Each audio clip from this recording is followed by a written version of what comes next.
Welcome to the Two College Brothers team. We can't wait to bring you in as part of our family. My name is Wade Sweikel. I'm the president of Two College Brothers. It's my hope that this job will be financially rewarding for you and that you'll be able to grow personally and professionally during your time with Two College Brothers. I want to take this opportunity to talk a little bit about our company and our policies and procedures so that you are best prepared once you get out onto the job site. A brief history on Two College Brothers. Two College Brothers was founded in 2010 by two brothers at the University of Florida in Gainesville, Florida. The company was competing against the company that I had founded around the same time called Smarter Moving Solutions before we decided to use the Two College Brothers brand as we felt it would be best for expanding the company nationwide one day. Our vision with Two College Brothers is to span America and become a household name synonymous with offering the highest possible quality moving experience and to be known as a great place to work. As of the time of this recording, we have locations in Gainesville and Tampa, Florida, but ultimately plan to franchise the company one day across the country. We invite you to join us on this journey so that you can grow with the company. Our mission at Two College Brothers is why we do what we do every single day. The mission is to alleviate the burden of moving by hiring and training professionals that families can trust to provide a stress-free and comfortable relocation experience. I encourage you to memorize this mission as we may quiz you from time to time at company meetings or when you're working coming to and from the office or the trucks. The next thing I want to elaborate on are our core values. Our core values help us in making all decisions from hiring to potential clients that we may take on to potential directions that we want to take the company in. We have 6 core values and they define us as a whole. We've fostered a culture of doing business right and our values define who we are both as people and as a company. These 6 core values drive the way we do business each and every day and are what both unify us and make us stronger than our competition. Those that do not buy into these values fully do not tend to last long. The 6 core values are integrity, professionalism, accountability, people focus, move to improve, and brand of brothers. So let's talk a little bit about each one of these core values. Integrity, again, our business revolves around doing it right. We are always honest and ethical in our dealings with each other and with our customers. If you make a mistake, that's okay. Own up to it. We hold ourselves to a higher standard because without trust, we cannot succeed. Be honest and upfront, always. This means if you damage a customer's furniture, you own up to it immediately. It also means you correctly log your hours. Failure on either one of these is considered stealing from the company. Dishonesty is always unethical and can be cause for termination. We don't beg for tips, but we'll talk more about that in the tip policy. We take pride in our work. Our next core value is professionalism. We are a professional moving company, and by the time you finish training, you will be professional movers. This value is what sets us apart from other moving companies. We act with maturity, we show respect, and we create maximum value for our clients. We take pride in our behavior and our appearance. We want to be the company that gets called out for positive behavior. Be aware the customer is always watching, even if it's not a current one. It could be your teacher, it could be your landlord, or it could be somebody just passing by at a gas station. Always act professionally and carry yourself with professionalism. Our next core value of accountability is that we hold ourselves to a higher standard and that we hold our team accountable for everything that we do. We realize everything in our business is a direct result of the actions and decisions that we have made, and we take responsibility to determine those outcomes. We are problem solvers, not problem finders. We work in a team environment, so if the team fails, you fail. We show up on time and we do what we say we're going to do. Next is people focused. This is a two-way core value. We're both focused on the customer's needs, but we're also focused on our team's needs, which is you. If you bend over backwards for a customer, we in turn as a company will bend over backwards for you. Recognize that you are working with a customer on one of their most stressful days. You are the most important person in their life at that time. How you leave them feeling will have a direct impact on their experience, their impression of Two College Brothers, and your tip. We don't use profanity and we treat others with respect. We function with customers in mind. Treat them like they're your grandma. Our next core value is move to improve. We realize the best way is yet to be found. We're always trying to improve our systems, always trying to get better. We encourage you to do the same, both in your life with Two College Brothers, but also in your personal life. We value continuous improvement both personally and professionally, and we ultimately want to take the company to the highest maximum level that we can achieve. If we make changes, it's always because we're doing it for the best interest of the company, so embrace them. The worst thing you can do is resist against the change. We need people that are on board with the decisions that leadership in the company makes and that are willing to grow with the company. Our next core value is brand of Brothers. Everybody in our company is a brand ambassador. Everybody represents the company from how they dress, how they talk, how they interact with customers, how they perform their duties, how they handle problems that may come up. We realize that nobody's perfect, but our brand is that we will do whatever it takes to make a situation right if somebody does make a mistake.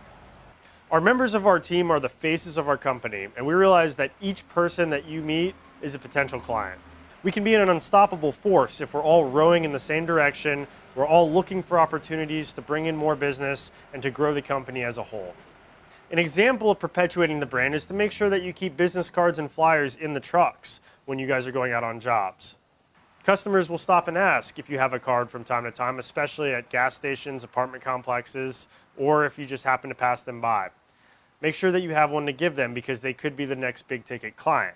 If you're working at an apartment complex or a storage unit, stop by and say hi to the leasing office once you finish the job. Say, hey, we just moved one of your residents and we really appreciate you passing that business over to us. This leaves lasting impressions in our potential referral partners' minds and allows us to grow the business as a whole. By perpetuating our brand, you're creating value for the company. When you create value for the company, we want to create value for you with more opportunities, both monetarily and personally and professionally. At Two College Brothers, we feel it's important to have a clear path to advancement and to fully understand how our organization is structured. Our organization is structured into 3 tiers. We have our operations department, our sales department, and our financial department. The department that you're primarily going to be focused on today is our operations department. If you are interested in getting involved in sales or finances, or looking for a potential internship or some side work there, talk to us. We may or may not have an opportunity for you, but it doesn't hurt to let us know. Your role starting off in the operations department is as a mover. After you get this training, you'll have the opportunity to go out on several moves. We'll be evaluating you from the customer's feedback as well as from the feedback from the people that you're working with. We're also going to be looking for things like, are you showing up on time? Are you showing up prepared and in uniform? Are you leaving the trucks tidy at the end of the day? Are you demonstrating overall leadership qualities? If we feel that you are, you'll be given the opportunity to become a crew chief. As a mover, your drive time pay and your moving time pay varies. As a crew chief, you get the higher level of pay throughout the course of the job. You also have opportunities for raises above that. Crew chiefs handle the paperwork on the job. They handle initial customer concerns and questions. They drive the trucks. They're making sure trucks are returning with what they went out with. They're making sure that trucks are left neat and tidy at the end of each job. This includes any trash coming out of it, blankets being folded, and all general equipment nice and tidy inside the truck. Crew chiefs will also be the main point of contact with our dispatch regarding any concerns that they cannot address themselves. The crew chief is the leader of the job. They have the final say on how things are loaded into the truck. They have the final say on how things are offloaded from the truck. And they have the final say on whose responsibility is what, whether that's disassembling items, protecting furniture, loading certain pieces of furniture, etc. Above the crew chief is the dispatch. The dispatch is a role that may be played by multiple people. During busy times, it's possible that we may have multiple dispatches working simultaneously. This could also just be the operations manager playing the dispatch role. The dispatch will have a designated phone number for scheduling. Dispatch responsibilities are to schedule movers for jobs as soon as they are booked. Dispatchers make sure that movers are showing up on time. Dispatchers make sure that the crew chiefs have what they need in the trucks and that the trucks are coming back with what they went out with. They also are making sure that the trucks are left tidy by the crew chiefs. It's dispatch's responsibility to hold movers and crew chiefs accountable for showing up on time, for keeping track of the equipment, and for keeping the equipment tidy. It's also dispatch's responsibility to confirm with customers and to follow up with customers after the job to get feedback on how the move went and to address any initial concerns. Dispatch will assist with general problem solving during the move. Above the dispatch is the operations manager. Sometimes the operations manager will play the dispatch role. The operations manager is in charge of overseeing the entire day-to-day operations of the branch. Operations managers typically handle hiring, training, overseeing scheduling to make sure that it's done properly, and other issues that movers, crew chiefs, and dispatchers may face. Ultimately, it is the operation manager's responsibility to ensure that we have happy team members and happy customers. We believe happy team members make happy customers, and happy customers make happy shareholders. The operations manager may play a role in customer service. This is making sure that the customers are satisfied, and it bridges the gap between sales and operations. Above an operations manager is our chief operations officer. This person oversees the operations managers at each location. Typically, each location has one operations manager, but they would report to somebody who oversees both locations. Above the chief operations officer is the president of the company. Now let's talk about some of our standards of conduct. We urge you to take full responsibility for your reputation as well as the company's reputation in the community. You never know who our next customer is going to be. Again, it could be a teacher, it could be a landlord, it could be somebody that's just driving behind you. Make sure that whenever you're carrying yourself with a Two College Brothers shirt, or even without one, that you're conducting yourself in the highest professional manner possible. We've worked really hard to build up a strong reputation in this community, and we don't want one bad apple to spoil the bunch. Uniforms. We take a lot of pride in our uniforms, and this is a part of our core value of professionalism. Our uniforms consist of a Two College Brothers polo shirt, khaki shorts with a belt, and some kind of shoes that you can work in, whether those are work boots or tennis shoes. We mainly just don't want sandals or boat shoes. It's really important that you tuck your shirt into the khaki shorts. If it's cold outside, you can wear sleeves underneath the polo shirt, and you can wear long pants. We recommend getting khaki shorts from somewhere like Walmart for less than $20 if you don't have some. We do not allow cargo shorts, gym shorts, jeans, or other shorts that are not khaki shorts. The golf section of Walmart has nice khaki shorts that fit well with our uniform. We also don't allow any kind of jewelry on the jobs. This is not only something that detracts from the professionalism and the uniformed nature of our crews, but it also can cause injury or harm to the furniture by rubbing up against it. We don't need any jewelry getting snagged, causing injury, and we don't need any furniture getting scratched because a jewelry was rubbing against it. This includes watches and necklaces. Hats. Our crew chiefs will be given hats. You have a choice of a couple of different styles. However, we don't allow hats that are not Two College Brothers brand related worn by somebody other than a designated crew chief. Crew chiefs take a lot of pride and go through additional training to be certified as a crew chief, so we don't want to undercut that. It's also not part of our uniform to wear sports caps or backwards hats that are not affiliated with the Two College Brothers brand. This again goes back to our brand of brothers and professionalism core values. If you decide to have facial hair, make sure you keep it well maintained. It's important to practice good hygiene around customers, as this is just as much part of the uniform. We don't want our customers to think that we just send out smelly movers. Make sure your shirt's clean ahead of time. Having a dirty shirt is not an excuse to show up out of uniform. If you show up out of uniform, you may be sent home or required to purchase another uniform. Again, keep your shirts tucked in. This is part of our brand, and this is part of our uniform. If your shirt becomes untucked during the course of a move, simply tuck it back in. It's a huge pet peeve of ours to see movers show up without their shirts tucked in or arrive back from a job site without your shirt tucked in. If you do so, we'll assume that it was untucked throughout the course of the job and that you'll be out of uniform. Uniform infractions can range from a warning to being written up to potentially terminated if it becomes a habit. At Two College Brothers, we're going into people's homes and handling their prized belongings. For that reason, we have a zero tolerance theft policy.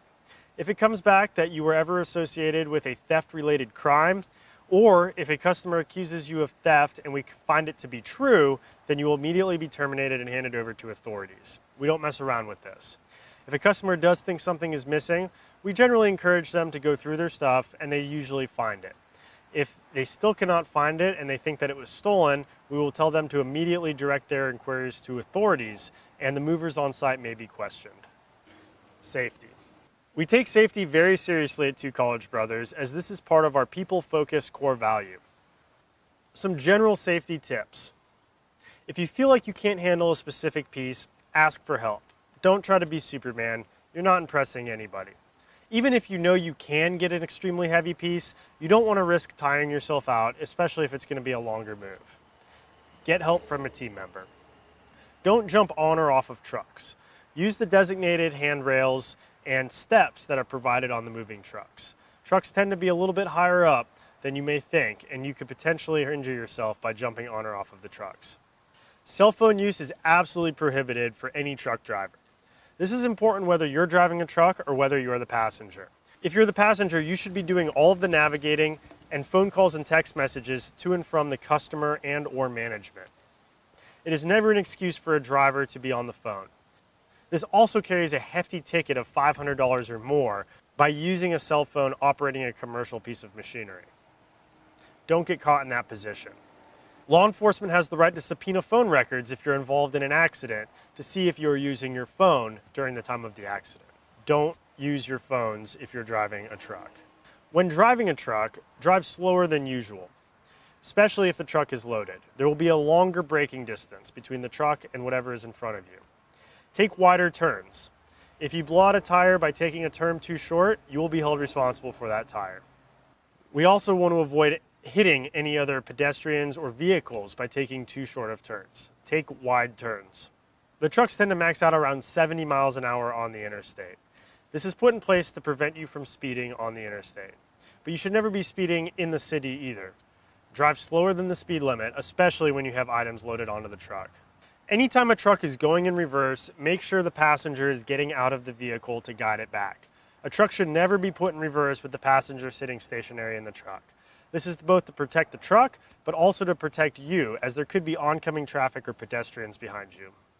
When lifting, you've probably heard the term lift with your legs. For bodybuilders, this is called a deadlift motion.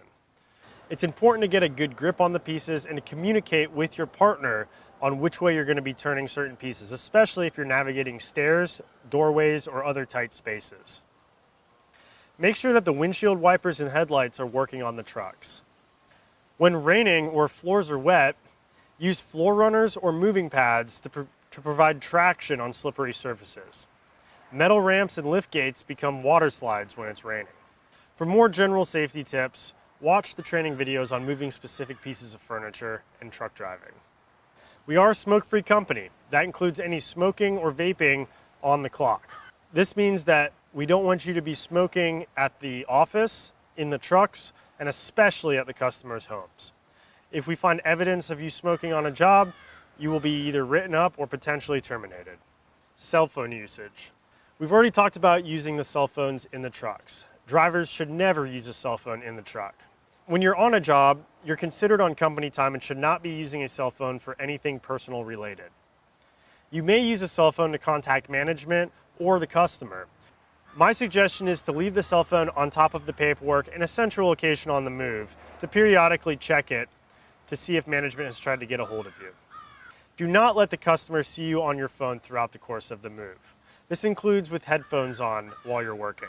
The customer may be trying to communicate with you, or a mover may be trying to communicate with you, and if you have headphones in, this makes it much more difficult. It may also affect your tip if the customer thinks you're slowing down the clock by constantly checking your cell phone or doing unwork-related things with it. Gifts and tipping. One of the big perks about this job is that you will receive tips. However, we do have certain policies when it comes to tips. If a customer chooses to tip you, you may accept it. However, you may never ask for a tip from a customer. Never put the customer in an uncomfortable or compromising position to get a tip. It's also very important that you accurately record move times. It's considered stealing from the company to short a move time in order to try to get a better tip from the customer. Do not get caught doing this. For more information on how to get better tips, check our tip policy guide. The best way to get a great tip is to show up on time with a great attitude, in uniform, with all the equipment that you need, and to perform an excellent job for the customer. You are in the customer service business as a mover for Two College Brothers. Make sure you go above and beyond to meet their needs and to do what they want you to do in order to receive the best possible tips. Tools. You're asked to provide a few basic tools for your job here. Those tools are a set of screwdrivers, both flathead and Phillips, an Allen wrench set, both metric and standard, and a pair of pliers. You can get these tools at any major hardware store for less than $20 if you don't already have them. Although we do carry some tools at our offices and on our trucks, they tend to go missing, and it's really important that you have tools on every single job you go out to. In order to ensure you have tools on every single job, please bring your own tools to each job. Again, you should have these tools already, but they are less than $20 if you need to purchase them at a major hardware store. Having the right tools can dramatically increase your likelihood for getting a tip. If you have to inconvenience a customer by delaying or prolonging the move or asking them for tools, it may negatively affect your tip. On the contrary, if you're totally prepared and have all the tools you need, the customer will be impressed and may reward you with a higher tip. Next, I want to talk about scheduling, availability, attendance, and punctuality. Each week, you'll be required to let us know what your availability for the following week is. We try to schedule jobs as soon as they are booked, and if you are scheduled for a job, you're expected to work the completion of that job. If for some reason you're scheduled for a job and you know that you have a prior commitment, make sure to let us know as far in advance as possible so that we can either reschedule you or make accommodations to have somebody relieve you. It is never an excuse to walk off a job before it's completed if you have not previously alerted management that you may not be able to stay for the duration of the job. On days that you say that you're available, you may be assigned jobs. So make sure that you take a good look at your schedule the week in advance before letting us know the days that you're available in case jobs pop up. The jobs may pop up 24 to 48 hours before. Occasionally, we'll get requests for a last-minute job that is the day of, and we may go down the list and ask people to work. However, if the job is scheduled before the day of, you may be required to work if you tell us that you are available. We share our calendar via Google Calendar so that everybody can see every job and that you know the requirements for each job and how long each job may go. You're free to sign up for jobs that have open slots that have not had movers scheduled for them yet, or we may assign you jobs based on the availability that you tell management. Make sure that you can meet the obligations that you sign up for. Calling out 24 hours in advance for a job is cause for potential termination. We may write you up. It is your responsibility to find a replacement if something comes up last minute and you're unable to work a job. Otherwise, we expect this job to be your priority. If something comes up more than 24 hours in advance, simply let management know as soon as possible so that we can work to find somebody to replace you. Within 24 hours, it is your responsibility to find somebody to replace you. If you cannot find somebody to replace you, you are required to work that job. No call, no shows may be terminated. If you're perpetually late, you may also be terminated. Scheduling will typically be done by the dispatch. There's a special phone number for each dispatch at each of our locations. That'll be your primary correspondence when signing up for or confirming jobs. Dispatch may confirm with you the night before a job, just to make sure that everything is good to go. Simply respond to that. If you do not respond to that, it will be cause for concern. Anytime management reaches out to assign a job to you, ask for availability, or to confirm a job, it's very important that you respond to it. Movers who don't respond to it may be replaced or considered a no-call, no-show, and further consequences may be deemed necessary. Being on time is considered being 30 minutes early to the trucks. For example, a job that starts at 8 a.m., a mover would be expected to show up at 7:30 a.m. If you can't be on time, be early. It's never an excuse to be late. Cars break down, traffic gets bad. Take all that into account before you leave for work in the morning. Movers who show up late may be written up or terminated. If you walk off a job before it is complete and did not previously alert management of your situation, you may be terminated and your pay for that pay period will be reduced to minimum wage. Always make sure you have a clear idea what your personal schedule is at least 48 hours before a job that you're assigned to. This is your responsibility. If you tell us that you're available for a day, we may place you on standby, even if we don't have a job booked for that day. As I mentioned, jobs can book 24 to 48 hours in advance, so we may assign you to a job on a day that you said you were available. Again, make sure that you have a clear understanding of what your personal schedule is before agreeing to be available for a day. We can work with you and be flexible, but we have to have that communication open. Always call the client before leaving for a job to let them know that you're on the way. This is a courtesy that we tell our clients we will be doing. It also puts the customer at ease knowing that their movers are on the way. The last thing you want is a stressed out customer to start the move off. When calling the client, give them 5 to 10 minutes more than what the expected time of arrival is, so that it gives the appearance that you're arriving early, but also buffers for a little bit of time in case that there is any kind of traffic or any delays in getting there. If you will be late, it's extremely important to let both management and the customer know. When you arrive to the trucks 30 minutes before the scheduled start time, you only have a small amount of time to make sure that the truck is ready and that the paperwork is completed. Do this as soon as you arrive. You should never be sitting around before a move starts. If you're waiting on your partner to arrive, make sure that everything is ready to go in the truck and that you can roll out as soon as he gets there. Our goal is to be early to every single job. It's very important that you help make this a possibility. If you work multiple jobs in the same day, and you feel that your first job is going to be running into your second job, it's extremely important to let dispatch know so that we can make additional accommodations. We may have to simply alert the client that you're going to be running a little bit behind, or we may try to replace you if the job is going to be very far behind. Just let dispatch know as soon as you realize that the job is going to take longer than scheduled. Showing up prepared and on time is a huge way to have a high level of customer satisfaction, which means better tips for you. It's no coincidence that certain movers make more in tips than other movers. It's because they say what they're going to do, they show up on time, they show up prepared, they communicate well, and they work quickly and they work hard. As long as you do what you're supposed to do, we've designed this to make the most that you can do to succeed and make the most possible tips. We will naturally reward movers with more opportunities when they have proven that they can do what they are expected to do. Finally, we have an open door policy. If there's ever a situation where you feel uncomfortable, treated unfairly, or if you have a great idea that you want to bring to the table, come talk to us. If you're interested in getting involved in another role in the company, we'd love to hear it. We want to be able to train you and to be an impact on your personal growth and development throughout the rest of your life. Again, one of our core values is move to improve, and we'll do whatever we can to help you get there. So let's get to the good part, compensation. Payroll at Two College Brothers runs on a bi-weekly basis from Monday to Sunday. You'll be paid the following Friday when the pay period ends. We have two different types of pay. We have drive time pay, which is mapped out based on the distance that you'll be traveling to the job site and then back to the office or truck lot. We also have move time pay, or labor pay. This is the time that the customer signs off for and pays for. You're paid directly for labor pay based off what the customer pays for. We've formulated the margins to work this way. So make sure that you're recording the accurate times and that the customer is paying the accurate amount to reflect those times. If we have questions with the times, we will default to what the customer paid and reverse engineer the math from there. For the drive time pay, we use Google Maps to map out your route. This is to prevent you from being on the clock from taking extra stops like lunch or personal errands after or before a job. We'll always add a half hour to this drive time pay.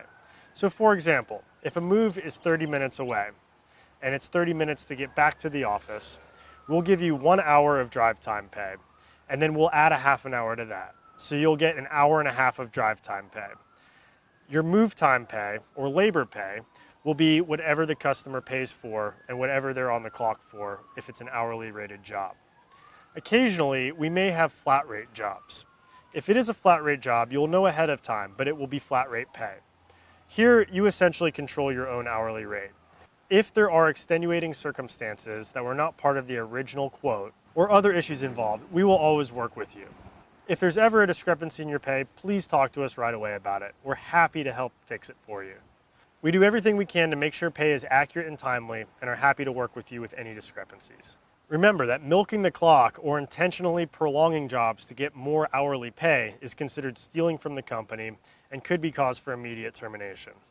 Being on company time references a lot of responsibilities. Here are a few of the main ones: gathering equipment, filling out paperwork, equipping the trucks, driving to and from job sites, fueling the trucks, performing the move, cleaning out or organizing the trucks, and any other tasks that management assigns.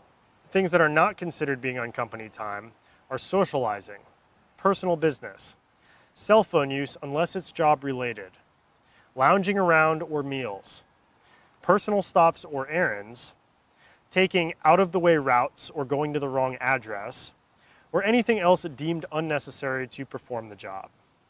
If you receive a cash tip, that's yours to keep and management does not even have to know about it.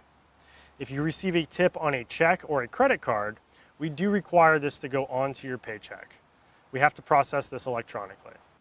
Your training time prior to getting started on moves is not paid time. However, from time to time, we will have mandatory training meetings where you will be compensated for this time. Optional training meetings, which would include crew chief or dispatch training, are necessary requirements to advance in the company and are not considered pay time, but necessary to accumulate a raise or an advanced position. Remember, it is in your best interest to get to the office and get to the job site as quickly as possible. You could potentially getting paid for the travel time as well as the labor time if you arrive at the job site before the estimated travel time is completed. The first step to getting a raise is to complete crew chief training and become a crew chief. You'll be given a raise for your travel time for this. Keep in mind that for movers, travel times and labor times may vary. For crew chiefs, it is all the same and is given at the higher rate. Once you have become a crew chief and proven yourself, the next step to getting a raise is to request a performance review. We may or may not give you a raise based on your performance review, but this is the only way to qualify for one. If you do not get a raise, we'll tell you what you need to do in order to work towards one. If you've been doing a great job, we want to reward you and we want to keep you engaged with the company. The best way to work towards a raise is to represent all 6 of our core values and to do the items that are outlined in this book. We do want to reward solid performance, and the reason we created all of this is to give you the tools to succeed. Let's talk about bonuses. We do offer a bonus incentive program that we call Brother Bucks. The way Brother Bucks works is that you get a Brother Buck for every hour that you work in a given month. This includes labor and travel. Each Brother Buck is redeemable for $1. At the end of each month, we will go through and tally up any unhappy customers, damages to furniture, or damages to the truck, and you will be docked $20 for each occurrence. If you perform great service throughout the month, have happy customers, and little to no damages, you will receive a nice bonus at the end of the month for your Brother Bucks. However, if you cause a lot of damages or have several unhappy customers, you may not receive a bonus. We also use the Brother Bucks to rank performance of the movers. The earners of the highest Brother Bucks are typically working the most jobs and doing the best job. The movers at the lowest end of the Brother Buck scale are typically the ones who are either not working much or consistently having issues on the jobs that they're performing. In order to get the most opportunities for work, it's important to be at the high end of the Brother Buck scale. You'll also be rewarded financially for that with a higher monthly bonus. If you have any questions about any of the pay or bonus systems that we've implemented, come talk to us. We're happy to address the concerns for you and make sure that we're all clear and transparent on how everything works. If we ever need to reimburse you for anything, you must save a receipt. We're happy to do this as quickly as possible for you, but we need a receipt in order to verify it. The most common item that we reimburse people for is fuel. Though we do use fuel cards and try to keep the trucks fueled in advance, there have been times where a mover may have to put a few dollars into a truck to get back to the office. We'll immediately reimburse you as soon as we can to do this. However, we will always try to avoid this when possible. Always keep your receipts, whether you have to pay out of pocket or are using a company card to fuel a truck or purchase equipment. We need the receipts. Deductions. When lost or missing equipment must be replaced, the team will be deducted evenly for the cost of that equipment. The same goes for Brother Bucks deductions. If the team fails, you fail. Therefore, if you have an unhappy customer or a damage, the team as a whole will each be deducted 20 Brother Bucks. So let's talk about the summary of moving day. Your objective on moving day is to relocate our client's furniture as quickly as possible without damage while being as friendly and respectful as possible to the client and his or her belongings. The way this will happen is you will show up 30 minutes prior to the scheduled start time of your job. You will make sure that the truck has all equipment and paperwork necessary to complete the job. You will then give the customer a call and let them know that you are on the way with an approximate ETA, slightly higher than the time that you think it will take you to get you there. Once you arrive at the client's home, greet them with a smile on your face and shake their hand. Introduce yourself. It's important to have a positive attitude during this time so that we all get off to the right foot. The crew chief will then go over the paperwork with the customer, addressing any questions that the customer may have prior to the start of the move. You will then record the start time on the paperwork that you start moving. The crew as a whole will then survey the property and come up with a strategy together on how the items will be loaded into the truck. Ultimately is the crew chief's final decision on how this will be performed.